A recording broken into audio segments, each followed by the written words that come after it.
Halo, assalamualaikum warahmatullahi wabarakatuh. Kali ini saya mau bercerita sedikit tentang pengalaman saya pribadi pegang HP iPhone 11 Pro. Udah 2 minggu saya pakai dan pemakaiannya di sini bukan pemakaian yang berat, nggak untuk game, cuman WA, TikTok dan editing aja. Karena HP-nya di sini cuman saya buat untuk ya konten tentunya dan semacamnya. Jadi beberapa video kemarinnya itu saya udah buat pakai HP iPhone 11 Pro di sini. Yang kemarin saya dapetin dengan harga Rp5.750.000 aja. Tentunya di sini garansi resmi iBox ya. Dengan internalnya 64 GB dengan kondisi baterainya yang udah servis di 74%. Ya, cerita saya di sini mau bercerita selama saya pakai HP iPhone 11 Pro dengan baterai healthy-nya yang udah servis di sini, dan pengalaman di sini pun saya sampaikan secara pengalaman pribadi saya tanpa diada-adain ya teman-teman. Oke, langsung aja kita mulai untuk proses review dari pengalaman saya pribadi. Seperti yang saya sampaikan di awal, di sini saya nggak mau review-review yang spek dan semacamnya ya teman-teman. Di sini saya cuma mau berbagi tentang pengalaman saya yang awalnya user HP Android yang cuman pegang kayak HP Vivo, Oppo, Poco ataupun Xiaomi, tiba-tiba beralih ke HP iPhone 11 Pro di sini. Dan saya pribadi sangat suka sama HP ini. Tentunya bukan nggak ada minusnya ya, apalagi dengan baterai healthy-nya yang udah rendah banget. Nanti bakalan saya share ke kalian tentang pengalaman saya pakai HP-nya di sini yang udah baterai healthy-nya udah servis, kira-kira selama pemakaian apa yang saya alami gitu ya. Jadi nggak mau bahas yang mulu-mulu sampai spek yang sepedemikian rupa. Kalau spek-speknya saya rasa kalian udah tahu lah ya, yang ada mungkin lebih tahu dari saya gitu ya. Dan pengalaman saya pribadi, saya banget dan suka banget sama HP iPhone di sini. Kenapa? Sebagai orang yang awalnya cuman pakai HP Android kemudian langsung beralih ke iPhone, tentunya bakalan merasa sesuatu yang istimewa banget. Yang pertama, dari segi desainnya pun udah berbeda banget. Memang kerasa beda kelasnya. Bahkan kalau saya bawa HP ini jalan-jalan buat ngevlog dan semacamnya, saya lebih merasa pede dengan HP iPhone di sini. Ya, selain HP-nya di sini dia terlihat sangat compact, apalagi udah kamera 3 seperti ini, ya tentunya bakal lebih pede lagi. Yang saya sukai sebenarnya adalah HP-nya di sini benar-benar compact, berukuran di 6 inch aja. Jadi kalau dipakai di sini ataupun digenggam di sini enak banget. Kalau pakai satu tangan pun juga mantep banget yang saya rasain di HP iPhone 11 Pro di sini ya teman-teman. Saya suka banget pokoknya secara quality dan semacamnya. HP-nya di sini kerasa kokoh, tangguh, dan pokoknya udah ya kalian pasti tahu lah gimana kalau kita pegang iPhone gitu ya. Ya, HP-nya di sini memang bukan HP yang saya pakai secara berat, cuman pakai WA seperti yang saya sampaikan di awal, artinya medsos aja. Dan juga kebutuhan saya sebenarnya, kebutuhan utamanya adalah pada bagian kameranya yang saya buat untuk rekaman video YouTube yang ada di channel ini ya teman-teman. Dari beberapa video ya, sekalipun videonya udah sepi. Jadi ya seperti itulah untuk kebutuhan saya pribadi. Untuk semuanya HP-nya di sini dia berfungsi dengan baik ya teman-teman, baik Face ID dan semacamnya. Nah, di sini udah dipakai istri saya, dan kebetulan istri saya kemarin itu bilang kalau pengen iPhone gitu, pengen pegang iPhone ya biar nggak merogoh kocek yang lebih lagi. Jadi HP yang sebenarnya saya jadiin HP konten, saya langsung aja berikan ke istri saya gitu ya teman-teman. Ya, secara desain HP-nya di sini memang udah khas iPhone 11 banget ya, belum mengkotak, tapi di sini enak banget secara genggamannya. Dia secara lekukan tangannya pun udah mantap banget. Cuman memang di sini pada bagian samping kalau udah berminyak tangan ataupun basah itu kerasa sangat kotor. Cuman untuk bagian belakang udah ajib banget ya teman-teman. Untuk layarnya di sini ya dia enak banget untuk dipandang, dan ya secara semuanya fungsinya masih aman.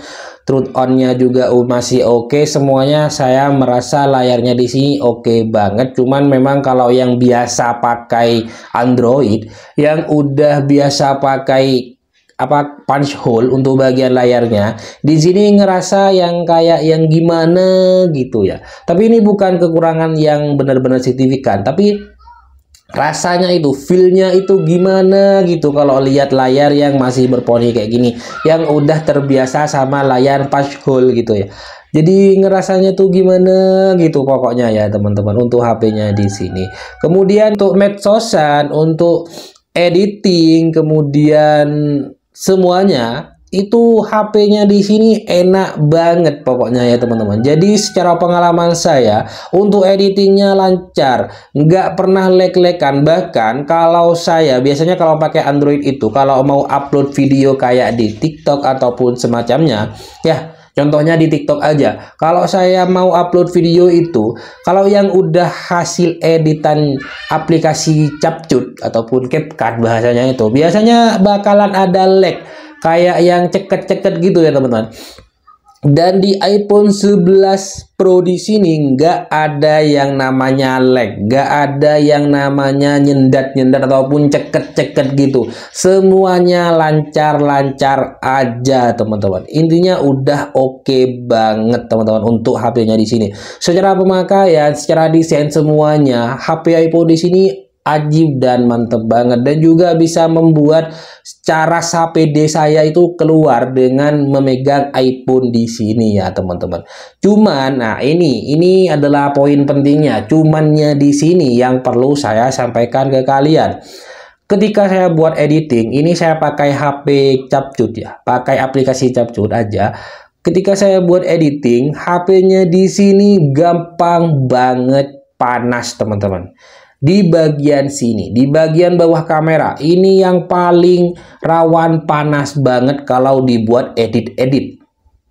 Ya, saya juga kurang tahu ataupun kurang paham apa ini efeknya dari USB saya yang kemarin yang saya dapetin bukan original ataupun semacamnya. Tapi dari beberapa pengalaman saya kadang ada yang enggak. Kalau dibuat pemakaian biasa kayak buka TikTok, buat buka YouTube dan semacamnya itu enggak ada panas-panasnya. Cuman kalau dibuat editing, buat edit kayak edit video ataupun edit videonya langsung di TikTok, itu kerasa panas banget pada bagian belakang sini teman-teman, di bawah kameranya di sini.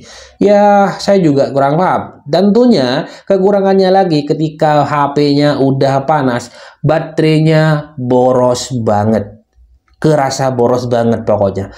Ya sekitar editing 5 menitan itu bisa berkurang sampai ya 6-7% gitulah. Kerasa pokoknya intinya kerasa boros, entah itu yang seperti yang saya sampaikan tadi persentasenya atau mungkin lebih, itu bisa lebih pokoknya. Intinya ini sangat-sangat boros kalau lagi kondisi panas.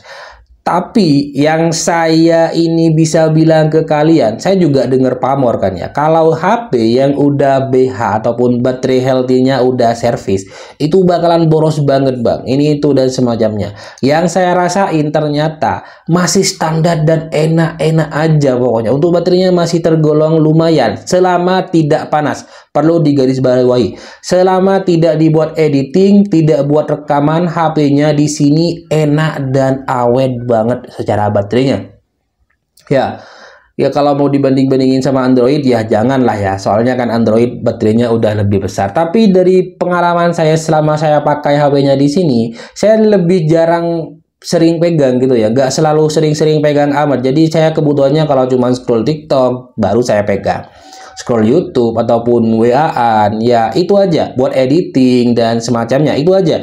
Nggak sampai yang saya pegang secara terus-menerus gitu ya. Selama saya pakai iPhone di sini mungkin ya eman kali ya, karena HP-nya tergolong mahal untuk saya pribadi. Ya kalau HP Android dipegang terus kan, nggak pernah lepas dari tangan. Akhirnya gitu, itulah ya di minusnya untuk HP Android yang saya pegang.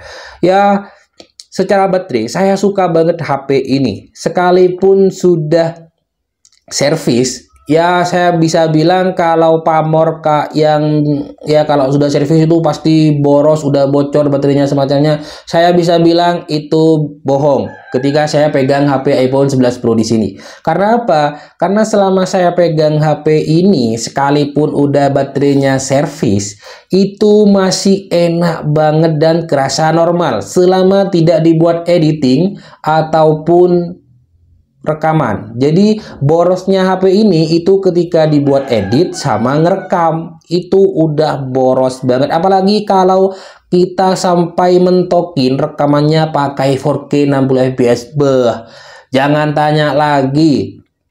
Memang kerasa bocor banget ya. Tapi kalau standar-standar aja itu masih lumayan. Ya sekitar rekaman 15 menitan itu ya berkurangnya hingga 7-8% gitulah, standar sih menurut saya pribadi. Tapi memang kalau udah editing yang panas banget itu, wah, bahkan kulit saya kerasa kayak panas ya, panasnya itu sampai kena ke tangan dan ceket gitu di tangan teman-teman ketika udah saking panasnya ini HP teman-teman. Tapi secara keseluruhan semuanya baik kamera dan semacamnya, saya ngerasa di HP ini nggak ada kekurangan sedikit pun, kecuali memori internalnya. Dengan harga 5.750.000, saya cuman dapat HP dengan internalnya 64 GB. Ya ini yang menjadikan saya kepikiran kadang, kayaknya ini nggak worth it ya. Kayaknya HP ini nggak layak ya untuk kita beli gitu. Soalnya internalnya cuma 64 GB teman-teman. Bayangin kalau kita ke Android bisa dapat yang variannya itu ya 512 untuk penyimpanannya kayak Vivo V29 kayak gitu-gitu, biasanya kita dapat yang 512. Ya kalau yang syukur-syukur yang kameranya bagus dan semacamnya juga ada yang 256 gitulah, paling minimnya 256. Dengan harga 5 jutaan tentunya kita bisa dapetin itu kayak Samsung yang sekarang A55 dan semacamnya. Tapi di iPhone second baterai sudah servis, kita dapatnya di sini cuma 64 GB. Kadang ngerasa nggak worth it sih sebenarnya. Cuman secara kebutuhan kalau saya butuhnya kamera dan juga PD-PDan atau HP iPhone di sini ya worth it lah. Karena secara pengalaman saya kemarin-kemarinnya ketika buat kayak ya rekaman, kemudian gaya pas di jalan ataupun pergi ke tempat perbelanjaan itu lebih pede kalau pegang iPhone sih. Saya ngerasainnya seperti itu. Ya mungkin ini sindrom mungkin ya, sindrom iPhone karena pertama kali saya pegang iPhone. Ya saya juga nggak paham. Mungkin itu aja sih ya yang mau saya share ke kalian selama saya pegang HP iPhone selama 2 minggu di sini ya teman-teman. Sekian untuk video kali ini. Kalau kalian punya pengalaman pribadi kalian sendiri, langsung aja jangan lupa komen-komen di kolom komentar, kita sharing bareng-bareng. Sekian untuk video kali ini. Assalamualaikum warahmatullahi wabarakatuh.